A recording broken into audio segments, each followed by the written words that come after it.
বিস্কুটটা তৈরি করার জন্য আমি এখানে নিয়ে নেব বড় চামচের 2 চামচ ঘি আর 2 চামচ সাদা তেল দিয়ে দেবো। তোমরা চাইলে পুরোটা ঘি বা পুরোটা সাদা তেলেও করতে পারো। হাফ কাপ চিনি নিয়ে নেব গুঁড়ো করা, হাফ কাপ চিনি দিয়ে দিলাম। এবার হাফ কাপের মতো জল দিয়ে দেব। এবার এই সবকিছু ভালো করে মিশিয়ে নেব। এবার আমি আটা নিয়ে নিচ্ছি। বিস্কুটটা আমি আটা দিয়ে তৈরি করব, চাইলে তোমরা ময়দা দিয়েও করতে পারো।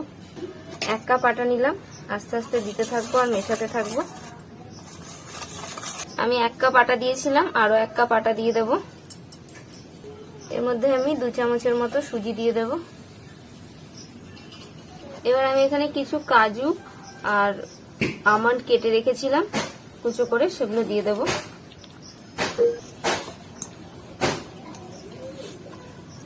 এই মাখাটা খুব বেশি নরমও হবে না আর খুব বেশি শক্ত হবে না, তো এটা একটু নরম মনে হচ্ছে। আমি এর মধ্যে আরো একটু সুজি দিয়ে দেব।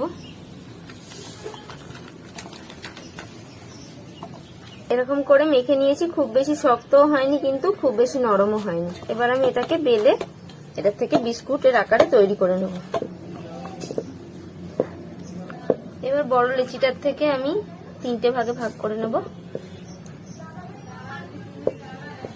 একটা করে লেচি নিয়ে নিয়েছি। এবার এটাকে আমি বেলে নেব। এটাকে ভাঁজ করে নেব।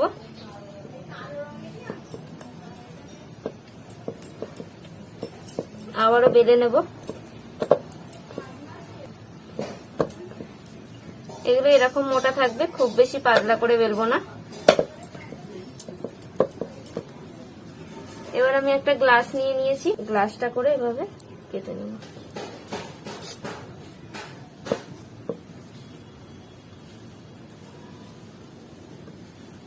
যে বিস্কুটের মতো করে এবার তৈরি করে নেব।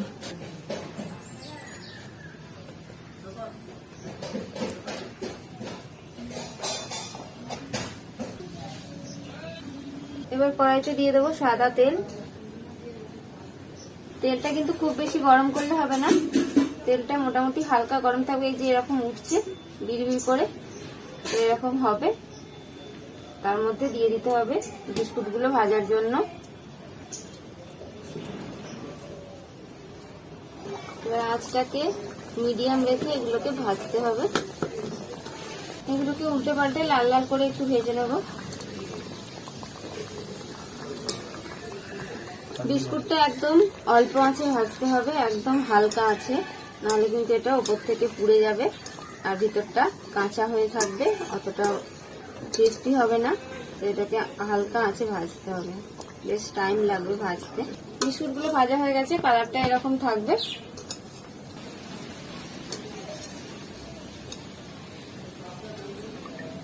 আরো যে বিস্কুটগুলো আছে সেগুলো আমি দিয়ে দিলাম।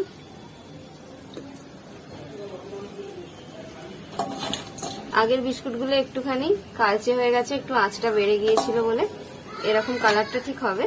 তোমরা একটু আঁচটা কম রেখে ভাজবে। এই যে ভাজা হয়ে গেল সমস্ত বিস্কুট।